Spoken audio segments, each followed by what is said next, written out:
Why are you not a Christian? Because I see no evidence whatever for any of the Christian dogmas. I've examined all the stock arguments in favor of the existence of God, and none of them seem to me to be logically valid. Do you think there's a practical reason for having a religious belief for many people? Well, there can't be a practical reason for believing what isn't true.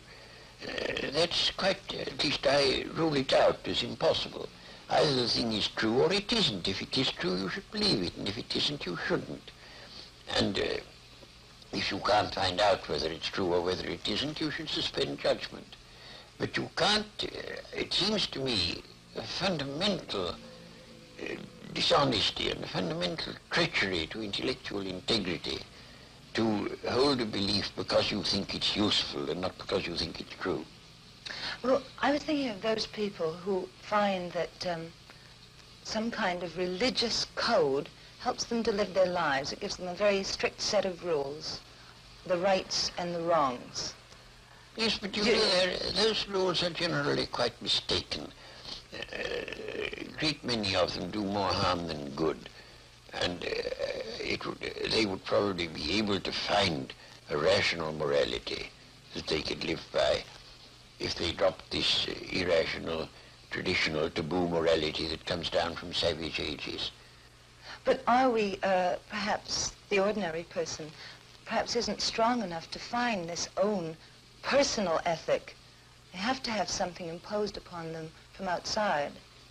Oh, I don't think that's true. And what is imposed on you from outside is of no value whatever.